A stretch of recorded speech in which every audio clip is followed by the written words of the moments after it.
estamos de vuelta en nuestra noche de luna, en esta tertulia, que bueno, pues ahora, como le comentábamos, tenemos que abordar pues un tema algo diferente, pero también obviamente relacionado pues con la maternidad, con la mujer, con los hombres y al final con la vida.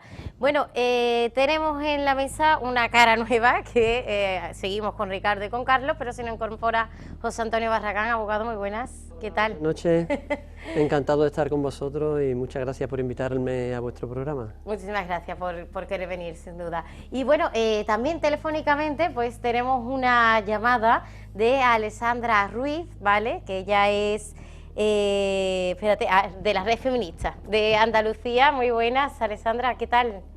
Muy buenas noches, muchas gracias por la invitación. Soy de la Red Feminista de Izquierda Unida Andalucía. Bueno, pues comenzamos, si os parece, chicos y chicas, que te tenemos por aquí, te oímos como la voz de Dios, porque te tenemos por el altavoz, pero comenzamos con un tema que salía en los titulares y en las noticias en este último mes, y es que, bueno, pues en Castilla y León pues habían propuesto una serie de medidas, bueno, pues para incitar a que no se abortara. Solo incitar, no vamos a meternos más, y bueno, vamos a decir rápidamente, si queréis, pues las medidas que querrían implantar, que sería, bueno, pues medidas prohibidas, se llaman, ¿vale? Y el fomento de la natalidad. ¿Qué es lo que tendríamos? Bueno, pues refuerzo de la atención psicológica a madres embarazadas, eso por un punto. Protocolo que permita a los padres la escucha del latido fetal, ofrece una ecografía 4D, que complemente las 3 convencionales contempladas actualmente, proteger la objeción. Bueno, más o menos vamos a meternos, si os parece, en faena, porque ya aquí tenemos algunas de las medidas que ya son polémicas, lo han sido y lo vamos a ver. La primera, ese refuerzo psicológico. Bueno, aquí al primer invitado que tenemos en la mesa nuevo, José Antonio, coméntanos un poco, bueno, pues qué es lo que te parecen esas medidas y si en el término legal se podrían aplicar, aunque la hubieran al final querido llevar a término. Bueno, yo antes que nada os he traído un pequeño obsequio a los contertulios. Os he traído un pin de la Asociación Provida, que son unos pies preciosos que representan el tamaño real, de los pies de un niño concebido con 10 semanas de gestación, ¿vale? Lo enseño a la cámara para que la cámara lo pueda enfocar. Y esto que estoy haciendo aquí hoy, lo puedo hacer porque no estoy cerca de un abortorio, no estoy cerca de un centro abortista, porque si yo repartiera estos pins preciosos, estos pies preciosos, el símbolo internacional de Provida, cerca de un abortorio, de un centro abortista, sería condenado a una pena de prisión de 3 meses a 1 año. Este es el último disparate legislativo en esta sucesión de despropósitos que hemos vivido en España. Desde abril del 2022, cuando se publica esta ley, la Ley 4/2022, está prohibido acercarse a cualquier mujer que vaya a un centro a abortar. Pero esto, digamos, que es el último eslabón de la película, ¿no? A mí me gustaría hacer muy rápido, un breve recorrido por lo que ha pasado en España en los últimos años. La primera vez que se regula el aborto en España es en 1983, aunque la ley no entra en vigor hasta 1985. Fue recurrida al Tribunal Constitucional, y el Tribunal Constitucional, en una famosa sentencia del 11 de abril de 1985, viene a decir 2 cosas. En primer lugar, que la gestación es el principio de la vida, que la vida comienza con la gestación. Y en segundo lugar, que el nasciturus, es decir, el concebido pero aún no nacido, es un bien jurídico protegido por el artículo 15 de la Constitución española, y que esto implica para el Estado 2 obligaciones.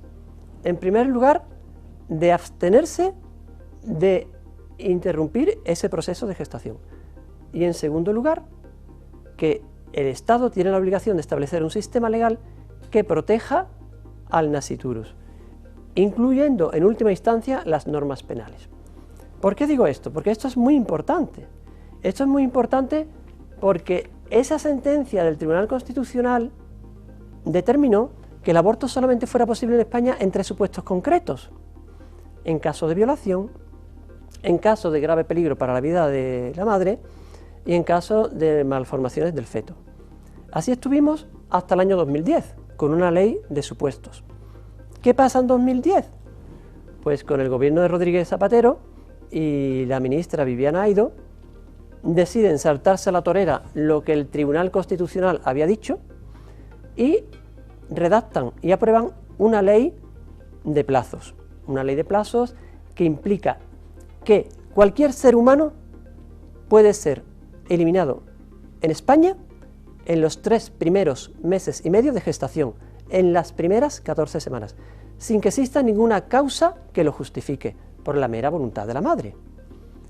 Y si ese niño que se ha concebido tiene algún problema como espina bífida, síndrome Down, pues entonces se puede eliminar en cualquier momento del proceso de gestación.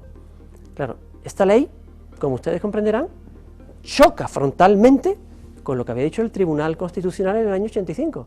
Es contraria a la jurisprudencia del Tribunal Constitucional, es contraria al artículo 15 que establece, de la Constitución, que establece que todos tienen derecho a la vida, y también es contraria al principio de igualdad que también se reconoce en el artículo 14 de la Constitución española, donde dice que todos tienen que ser tratados iguales, todos somos iguales ante la ley.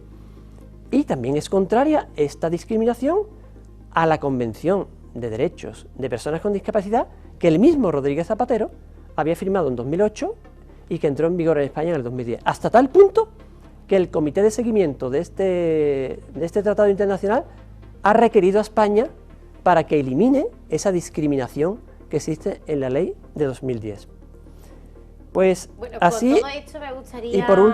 y por último termino, ¿qué ha pasado, para terminar este recorrido histórico, qué ha pasado desde 2010 a 2023, en estos 13 años? Pues en estos 13 años hemos asistido a los 2 actos de cobardía jurídica y política más grandes de la historia de la democracia española. El acto de cobardía política se corresponde con don Mariano Rajoy, que cuando se gestaba el proyecto de ley del 2010, antes, iba con los voluntarios de la Asociación Derecho a Vivir a las manifestaciones, que se comprometió en su programa electoral para el 2011 a cambiar la ley de 2010, y que después de ser aprobado el proyecto de reforma en diciembre de 2013, aprobado en el Consejo de Ministros, presentado por el ministro Ruiz Gallardón, en diciembre de 2013, llegamos a 9 meses después, a septiembre de 2014, y el señor Rajoy dice que retira el proyecto de ley de reforma porque no existe consenso. O sea, como si los que aprobaron la ley hubieran tenido consenso.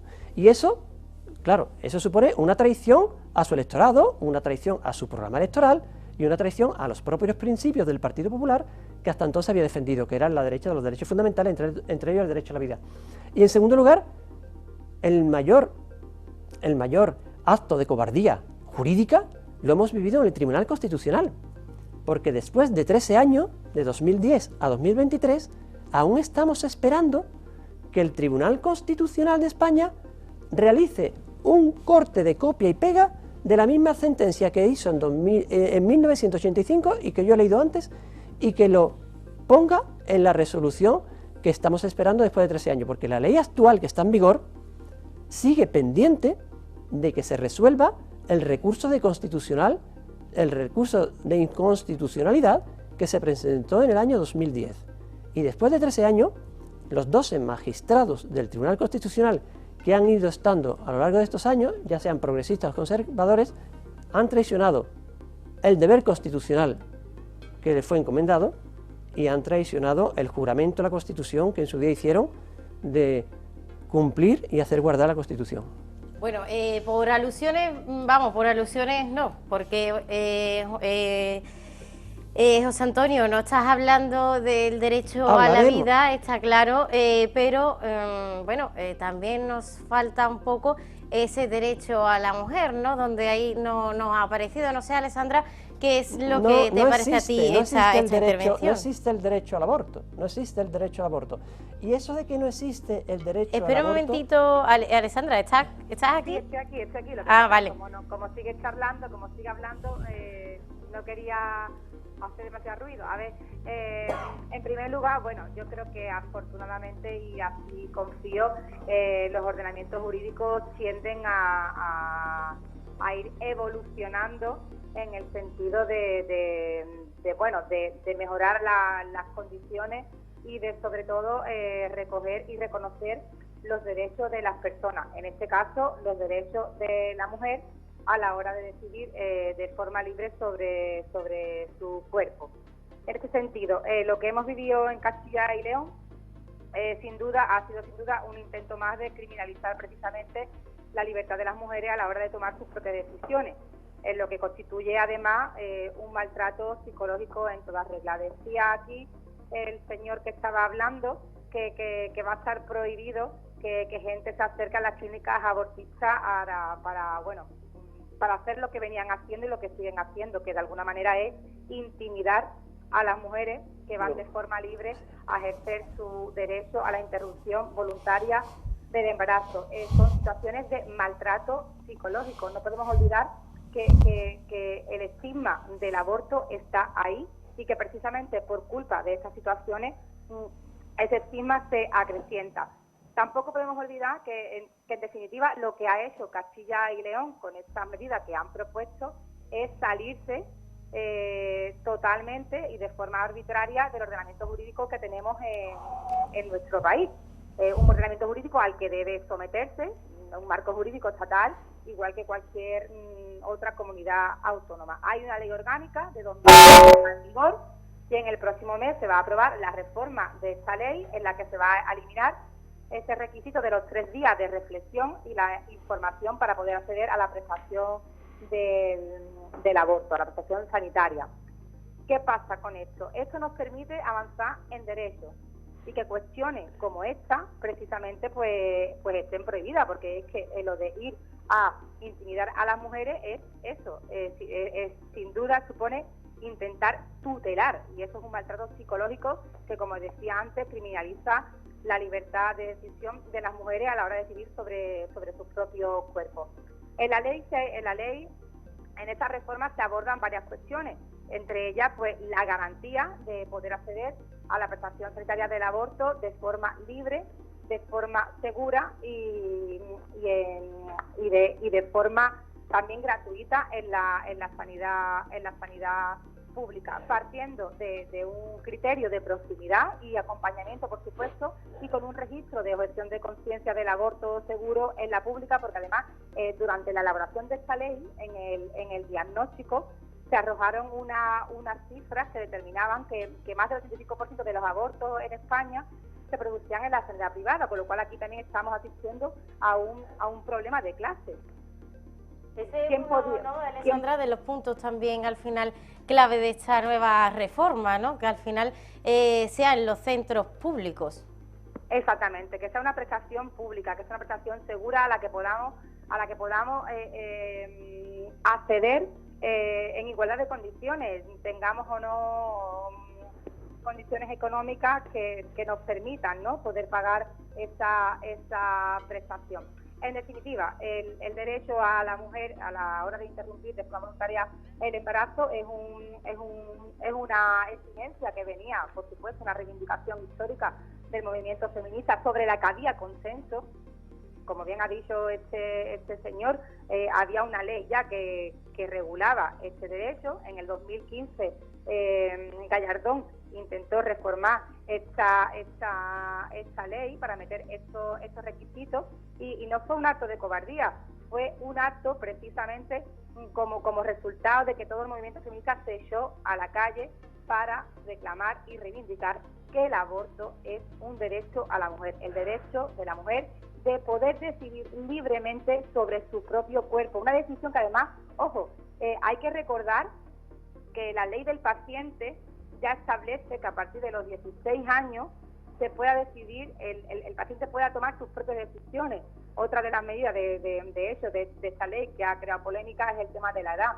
cualquier paciente a partir de los 16 años puede tomar sus propias decisiones sin autorización por parte del padre o por parte de la madre. Pues aquí igual, es también garantizar la igualdad de derechos en temas de una cuestión de una prestación sanitaria como es la prestación de la interrupción voluntaria del embarazo. Es sin duda un avance en materia de derechos feministas, en materia de derechos de las mujeres a la hora de decidir sobre sus propios cuerpos.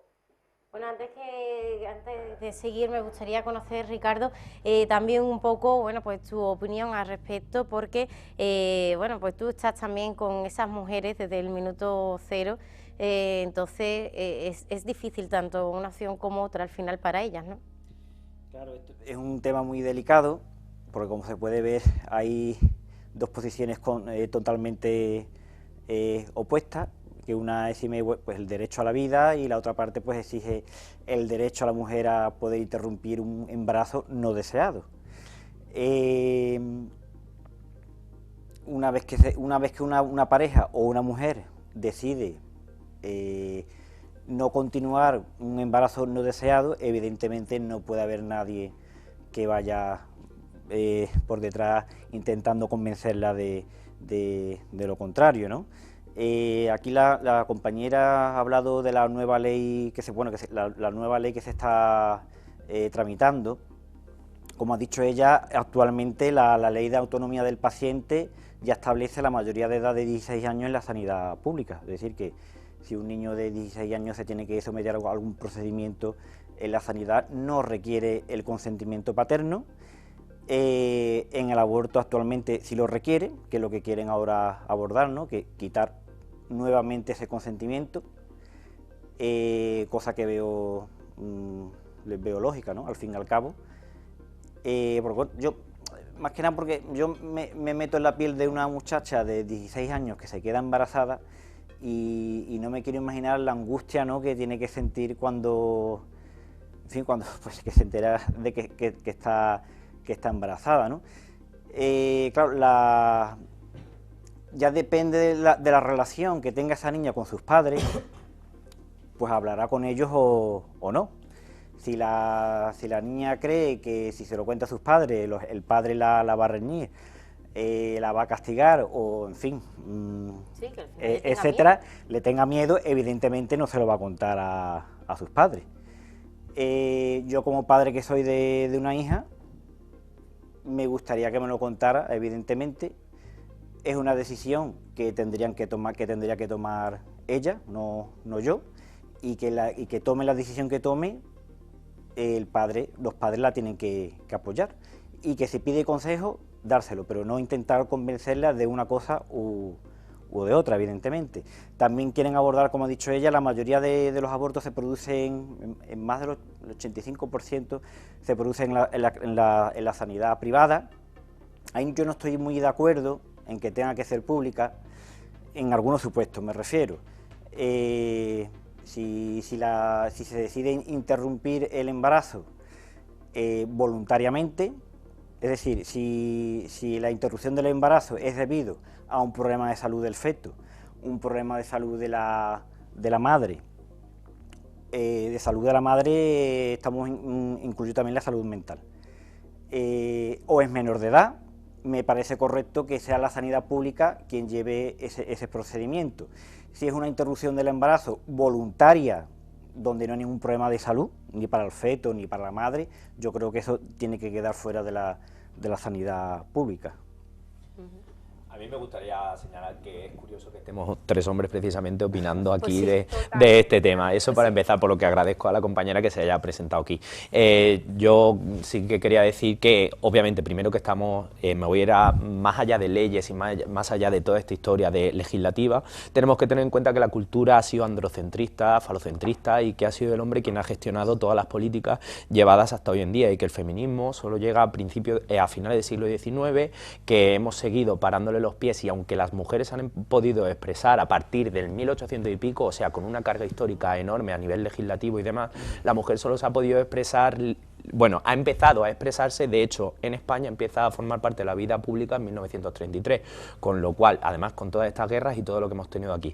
Entonces, la mujer ha podido opinar de lo que es ella y su propio cuerpo escaso tiempo, siguiendo además bajo un peso histórico de androcentrismo, donde ha primado aquí el androcentrismo, por cierto, ya que estoy metiendo términos aquí antropológicos, es cuando ese hombre se sitúa en el centro de la cultura y a partir de ahí se va juzgando a otras realidades, ¿no? Entonces tenemos un estereotipo, en este caso venimos de una cultura machista y católica, donde se pone una filosofía en torno a todo esto y estamos juzgando constantemente de esos parámetros, en lugar de poner, en este caso, quitarnos un poquito, bajarnos de ese podio y ese privilegio y poner a las mujeres para que sean ellas las que estén opinando de ellas mismas. Entonces, a mí hay ciertas cosas que me parecen irrisorias, el tener que estar justificando lo que yo quiero hacer con mi propio cuerpo, o no me gustaría a mí, si fuera mujer, que nadie viniera detrás de mí para decirme qué es lo que tengo o no debo hacer con mi cuerpo. Si mi cuerpo debe ser condenado de algún modo por algo que se está gestando en mi interior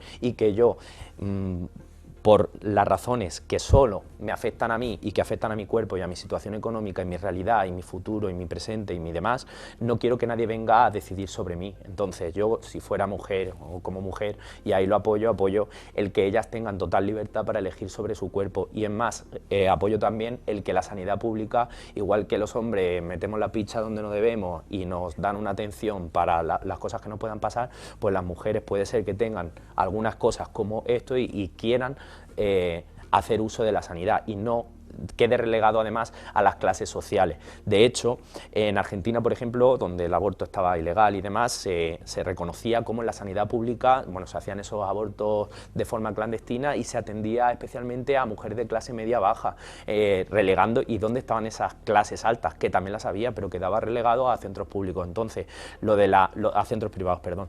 Entonces, ese aborto pasa a ser algo de privilegiados, cuando es algo que se está haciendo y lo único que hay que hacer es simplemente legislarlo y dar derechos y nadie tratar de hacer esa imposición, y menos aún cuando se trata de una cultura machista católica que tiene una filosofía de vida que no compartimos todos. Simplemente esto se trata de otorgar derechos a las mujeres y que cada una ejerza su derecho, y si alguien quiere disfrutar de esa vida y disfrutar tiene su libre derecho, pero nadie tiene que decirme a mí lo que tengo que hacer con mi cuerpo, lo que se está gestando, ni condenarme a mí. Y de hecho, por cierto, para que la gente entienda un poquito más la filosofía de ese catolicismo, siempre pone la vida por delante, cuando esa muerte, que no es ni muerte, la utilizan como antítesis, cuando no es más que un derecho más del proceso del embarazo, y que la propia naturaleza existe, cómo se va regulando, cómo no se regula, y nadie lo critica. Pero aquí tenemos una filosofía y una moral que nos está haciendo juzgarlo todo a través de un prisma, de unos cristales, y esos cristales hay que ir eliminándolos ya, porque hay muchas más realidades y hay muchas formas de verlo, y no solo tiene que primar esa androcentrista católica que pone a esa vida como ese ideal, cuando hay otras muchas realidades y que no son tan crueles. Cuéntanos. Por alusiones. ¿Si estáis pidiendo palabras o es que como no os veo? Por alusiones, en primer lugar, bueno, él ha comentado de otorgar derechos. Vamos a ver, otorgar derechos. No existe el derecho a matar, existe el derecho a vivir. Pero eso, y eso no lo digo yo, perdón, yo no te he interrumpido, te he escuchado con atención y no te he interrumpido. No existe el derecho a matar, existe el derecho a vivir. Y eso no es algo que yo diga aquí esta noche, eso es algo que ha dicho el Consejo de Estado, el Consejo Fiscal de España, el Tribunal Europeo de Derechos Humanos, en una sentencia de 2010. ¿Sabéis lo que es el Consejo Fiscal de España? ¿Sabéis lo que es un fiscal? En un juicio el fiscal es el que se encarga de que se cumpla la ley, y tiene un órgano de gobierno que es el Consejo Fiscal. Bueno, pues en el dictamen preceptivo de la ley de 2010 dijo: no puede hablarse de un derecho al aborto, pues ello supondría el reconocimiento del derecho a eliminar a un ser humano distinto de la madre y titular del derecho a la vida humana. Por lo tanto, no inventemos cosas que no existen. No existe el derecho a matar, existe el derecho a vivir, el derecho a nacer. ¿Por qué? Porque esa niña, que puede ser una niña, puede ser una mujer que esté en el vientre de su madre, tiene derecho a vivir, tiene derecho a nacer. ¿Vamos a proteger a la mujer que está en el vientre de su madre también? Bueno, por alusiones, contestando a la compañera que ha hablado, sí, habéis citado, tanto ella como el señor Moreno, ha citado la ley de autonomía del paciente. La compañera incluso ha llegado a decir que la medida adoptada, que ha sido anunciada, mejor dicho, en el mes de enero del Gobierno de Castilla y León, de proponer, no imponer, proponer a todas las mujeres embarazadas que quieran hacerlo una ecografía 4D y o escuchar el latido fetal, que puedan hacerlo. Pero la compañera que ha intervenido por teléfono ha dicho que eso es salirse del marco jurídico. Bueno, pues como habéis citado la Ley de Autonomía del Paciente, que es la Ley 41/2002, que es la que regula los derechos y obligaciones en materia de información y documentación clínica, ¿vale? ¿Sabéis lo que dice en el artículo 4? Los pacientes tienen derecho a conocer, con motivo de cualquier actuación en el ámbito de la salud, cualquier actuación, toda la información disponible sobre la misma, salvando los supuestos exceptuados por ley. Es decir, que toda la información disponible, si a mí me van a intervenir, me van a hacer un aborto quirúrgico, yo tengo derecho a saber qué es lo que me van a quitar. Si es un corazón que late, tengo derecho. Pero el movimiento proabortista quiere que la mujer vaya a ciegas, con los ojos tapados, sin decirle lo que va a suceder. No, claro, no. Y de hecho, el proyecto que se está tramitando en el Senado, una de las cosas que hace, que esto lo tenía para decirlo para el final, elimina el plazo de reflexión de 3 días, que actualmente existe, y elimina la obligatoriedad de recibir información. O sea, les preocupa que la mujer se informe. Al movimiento proabortista les preocupa que la mujer se informe sobre los recursos y ayudas disponibles en caso de continuar con el embarazo. Pero ¿sabéis qué hay detrás de toda esta realidad? Detrás de toda esta realidad hay un gran negocio, porque el aborto, además de ser un drama que implica la muerte de un ser humano inocente, débil e indefenso, y tiene 2 víctimas, la criatura que muere y otra víctima es la mujer, que es condenada al síndrome posaborto. Pero de eso no se habla, no interesa hablar. Alessandra, por alusiones, cuenta. Sí, bueno, a ver, ya de por sí... No he terminado. Sí, es que estaba diciendo, me has cortado porque iba a decir lo que había detrás de la realidad del aborto y me has cortado, perdona. Ah, bueno, pues termine Claro. brevemente, ¿vale? Claro. Brevemente, lo que hay detrás del aborto es un gran negocio, un negocio que mueve entre 50 y 100 millones al año, 50 y 100 millones de euros, que van a parar a un club selecto de 41 propietarios de los 207 centros abortistas que hay en España, que se reparten entre los abortos privados y a través de los conciertos con las administraciones públicas la cantidad de entre 50 y 100 millones de euros. Y a los que no les importa tener sus manos manchadas de sangre por un puñado de euros. Lo mismo que a los políticos que hicieron esta ley y a los que luego la permitieron, no le importaron tener sus conciencias manchadas de sangre por un puñado de votos. Alessandra, Después, si me lo permite, seguiré hablando del negocio del aborto, porque ahí es donde hay que incidir. Alessandra, por favor. Sí, gracias. Bueno, a mí me parece bastante curiosa la defensa de la vida que se está poniendo aquí encima de la mesa y la defensa de la natalidad que se pone también al principio por parte de no sé los nombres, como no uso las caras tampoco. De José Antonio. Vale, por parte de José Antonio, ¿no?, que decía del tema de fomentar la natalidad. La natalidad se fomenta garantizando el acceso a empleo estable y digno, en condiciones dignas de vida. Eso fomenta la natalidad, fomentando y garantizando condiciones y espacios amables para que las madres podamos ser madres, en un sistema que nos acompañe, en un sistema que nos cuide y que nos garantice las condiciones adecuadas para ser madres. En un sistema, o sea, aquí hablamos de una estructura, de un sistema completo en este sentido, ¿vale? Entonces me parece curiosa la defensa que hace de la vida sin entrar a cuestionar las condiciones materiales que tenemos las mujeres y las familias en general a la hora de poder ser madres, teniendo en cuenta los problemas actuales, la falta de empleo, no se puede conciliar, muchas cuestiones que creo que debería de tener un poco en mente y reflexionar a la hora de defender de forma tan férrea como está defendiendo la vida. Estamos sin duda, insisto, ante un intento una vez más de coartar los derechos de las mujeres. No se Damos coarta. un paso al frente, Se propone. un paso hacia adelante en cuestión de derechos fundamentales y pretenden que demos 3 pasos atrás. Volvemos a dar un paso al frente, pretenden otros 3 pasos atrás. Me gustaría también comentar el compañero, el que decía antes que es padre, ¿no?, de una hija, y que si en el momento, bueno, si surgiera que se quedara embarazada, que le gustaría que se lo dijera. Ya la estás condicionando, porque está diciendo que solamente lo verías bien si fuera por cuestiones, bueno, lo de violación o temas de salud mental, creo que has comentado antes, en el sentido de poder acceder a la sanidad pública. Eso es clasismo, porque entonces solamente podemos acceder a la prestación las personas que tengan condiciones económicas concretas para poder pagarlo.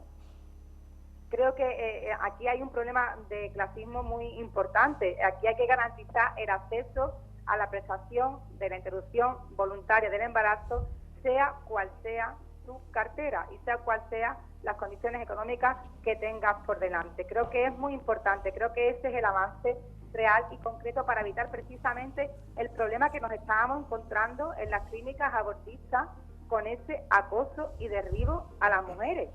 Un acoso en la puerta de las clínicas a las mujeres y a las propias trabajadoras de las clínicas. O sea, no se puede consentir eso. La propia Junta de Andalucía, el gobierno andaluz ha encargado el asesoramiento embarazada al grupo antiabortista Red Madre, concediéndole subvenciones por valor de 270.000 euros.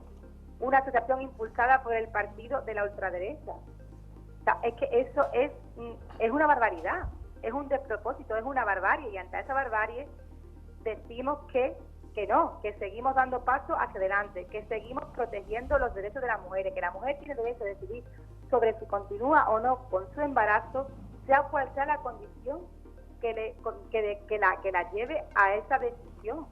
Es una decisión per se. Da igual que tenga un problema de salud, da igual que tenga... No, es que está decidiendo sobre un tema que le va a condicionar el resto de su vida. De su vida. En unas condiciones que aquí está muy bien defender la vida, pero que vamos a defender mejor condiciones dignas de esa vida, condiciones dignas para vivirla, empleos estables, de calidad, que nos permita poder estar bien y poder criar, poder formar una familia. Es que me parecía curiosa precisamente por eso, esa defensa tan férrea de la vida, cuando no ha tenido en cuenta las cuestiones tan básicas y elementales como esta que estoy nombrando. Insisto, un intento una vez más de coartar los derechos de las mujeres. Damos un paso al frente, un paso adelante y pretende que demos 3 pasos atrás, y eso no se puede consentir. José Antonio, mucha brevedad, que nos quedan escasos minutos, así que bueno, brevemente, pues por favor. yo es que tengo tantas cosas que decir que Pues, con el tiempo tan necesitamos limitado... otro programa, entonces, pero sí, brevedad. claro, necesitamos un programa más grande, evidentemente. Vamos a ver, estamos ante un negocio que es impresionante, que es defendido por una asociación que se llama ACAI, Asociación de Centros Abortistas o de Centros Acreditados para la Interrupción del Embarazo. Esta asociación en el 2009 se reunía con el gobierno un poco así de tapadillo para decirle que aprobaran un plazo lo mayor posible para que el negocio fuera más grande. Pero ya es que no se reúnen de tapadillo, ya es que sus reuniones se publican en el BOE. La ley de la que he hablado al principio habla de que se hace porque lo ha pedido la asociación ACAI. Después, si tengo tiempo, terminaré de hablar del negocio. Pero una cosa, este gran negocio pivota y se basa en grandes mentiras, porque vivimos en la época de la mentira permanente y constante y en la manipulación del lenguaje sistemática. Para empezar, el nombre de la ley, Ley de Interrupción Voluntaria del Embarazo. No, mire usted, no hay ninguna interrupción. Se interrumpe aquello que después se va a volver a continuar. Se interrumpe un partido de fútbol porque hay un apagón y después se sigue jugando al fútbol. Cuando se termina una vida, se paraliza la vida, no se puede volver a continuar. Es una finalización. Otra de las mentiras en las que está basada el aborto es en aquello que han llegado a decir pues la ministra Viviana Aido. El ser que hay en el vientre de la madre es un ser vivo, pero no es un ser humano. Vale. Pues si lo que hay, perdona que termino. Es que nos quedamos sin tiempo. Si lo que hay dentro, voy a enseñar aquí una ecografía de mi hijo, ¿vale? Cabeza, piernas y cuerpo. ecografía de mi hijo. Yo me pregunto, si esto no es un ser humano, es un ser vivo, no es un ser humano, entonces ¿qué es? ¿Es un animal? ¿Es una planta? Y si no es un ser vivo, si no es un ser humano, ni un animal, ni una planta, entonces mi hijo ¿qué? ¿Un extraterrestre? Pero es que ya estamos dotando de muchas, es que esto vuelve otra vez y ya directamente Y podríamos seguir hablando de más mentiras en las que se basa esto. Es decir, Espere, la mentira de la que va a manipulación del hablar, lenguaje. Sí, Carlos. La- Si es que todo este lenguaje que está utilizando este señor precisamente cae por su propio peso, por esa perspectiva androcentrista ultracatólica que decía. Entonces, me da igual que me den sobre leyes y más leyes y tribunales supremos cuando esas leyes y esos tribunales supremos han sido formados por esa cultura machista, androcentrista, ultracatólica de la cultura de la que venimos. Entonces, cualquier Sí, pero la justificación... ley hay que cumplirla, perdona. Sí, sí, No nos podemos ir y saltando también la hay ley que cambiarla. ¿no? Entonces ahí está la Cambiarlas, gracia. Estamos evolucionando. dentro como de la es. Constitución española. Claro, por supuesto, Claro, Constitución pero por que no se supuesto no se actualiza desde hace. hace mucho tiempo. Esto es como hablar de la Real Academia. Quien está haciendo el lenguaje y quien está escribiendo allí son un montón de viejos que ya han quedado anclados en el pasado, y sí que es verdad que seguimos anclados en ese pasado y que tenemos que cambiar el chip. Gracias a Dios han llegado mujeres como nuestra compañera que están reivindicando que ellas están aquí y han venido para hablar, y que la ley hay que ir modificándola ya adaptándose a las nuevas realidades, y que el ultracatolicismo y esta perspectiva de solo masculino No sé qué tiene que ver el juzga- catolicismo con esto, la verdad. que juzga y que pone el prisma sobre la vida en lugar de hablar, por ejemplo, ya se lo explico yo, no hay problema, que habla todo el rato de una vida en lugar de concebir el aborto como una parte natural, porque la provida viene No es de natural ese- matar, perdona. el Lo natural término es nacer ma- y vivir. Bueno, No lo es matar natural, es como digo, antinatural matar. Bueno, pues Acabar con me va una a vida perdonar, humana pero no es natural, hablando es de- antinatural, pues- porque el derecho natural, que es antes del derecho Eso está positivo... muy bonito. No está Pero bonito, es una realidad. le El traigo derecho aquí una natural cosa es que el se derecho llama- natural a nacer y a vivir, no es el derecho a matar. Porque el derecho a matar no existe. Espere, porque ya que dice que no es natural, tengo el efecto Bruce, precisamente, que estudia cómo los animales abortan según el macho Sí, pero el dominante. ser humano no es un animal. No, el ser ahora humano, es- la especie humana es diferente Venga, a la especie la animal. filosofía, Porque si una algo cosa hemos- es la filosofía que se le imbrica al ser humano y otra cosa es la naturalidad del ser humano, que esto es otra cosa. Entonces, el efecto Bruce, como digo, los animales abortan según el macho dominante. Lo que es No sé, yo no me interesante... considero un animal, yo me considero un ser humano Vale, porque usted tiene- civilizado. Vale, pero la Lo que pasa es que si civilización- queremos retroceder a Y comer luego es insectos y a la comportarnos- inversión energética, a es decir, comportarnos que la como propia animales, pues naturaleza entonces es algo. volveremos a la edad de Entonces, piedra. que la filosofía si que dejamos estamos- de respetar los derechos humanos, pues volveremos a la La edad de filosofía piedra. que estamos Si poniendo no se aquí respeta el es derecho a la vida, ultracatólica, pues, que favorece pues volveremos a la esa- edad cavernícola, volveremos a la etapa de los cavernícolas. Bueno, pues ya vamos terminando. Ya, Alessandra, muchísimas gracias por estar ahí, por aportarnos pues esos datos, esa opinión también que bueno lo trasladáis desde la red, que además me gustaría comentar rápidamente que bueno, sabéis que esta gestión del programa, como el programa lo ha hecho mi compañera María Rodríguez, y bueno, ella se puso en contacto con el foro social de aquí de nuestra ciudad. Y bueno, le contestó con este motivo, que me gustaría leerlo, que me ha dicho que lo lea antes de irnos. Y lo que decía es que pensamos que el aborto es un derecho muy consolidado, que la sociedad actual tiene superado y no se cuestiona. Y por otro lado, no tenemos intención de darle voz a planteamientos de grupos de los tiempos de Atapuerca, que además niegan la violencia machista. Pensamos además que los medios de comunicación hacen un flaco favor al avance de los derechos conseguidos por las mujeres al hacerse eco y presentarse como altavoz de estos planteamientos retrógrados. Un Bueno. detallito, y es que yo no me voy a quedar el pin porque yo soy pro aborto. Un que la mujer detallito, haga lo que yo quiera, espero, ¿vale? como última intervención mía, que algún día, lo mismo que la esclavitud fue abolida de los diferentes ordenamientos jurídicos, también algún día se respete el derecho a la vida y sea abolido el crimen del aborto de todas las legislaciones del mundo entero. Y espero que las generaciones futuras, que no comprenderán por qué hubo una época donde el hombre era capaz de matar a sus propias criaturas antes de nacer, pues puedan disfrutar las generaciones futuras de una sociedad donde se respeten los derechos humanos y se respete el derecho a la vida desde el momento de la concepción hasta la muerte natural. Alessandra, también una conclusión para terminar.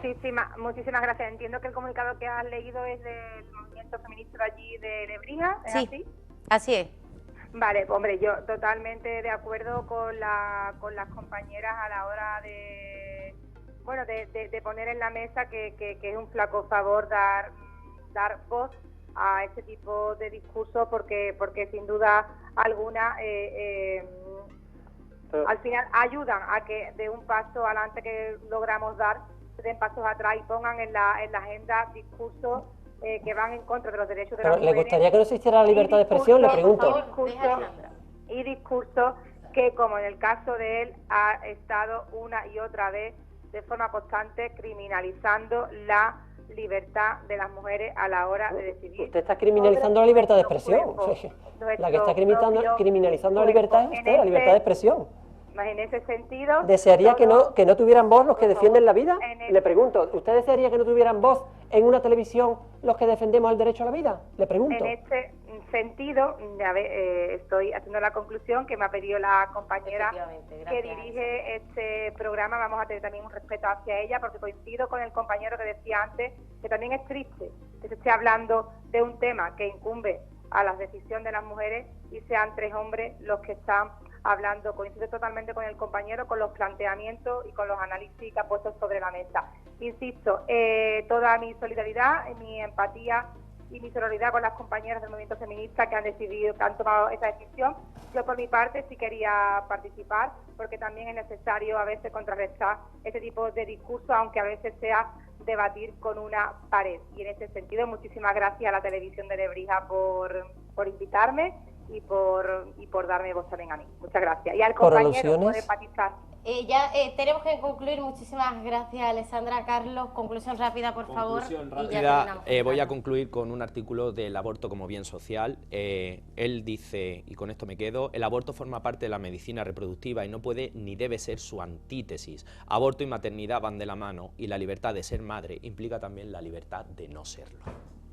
Ricardo.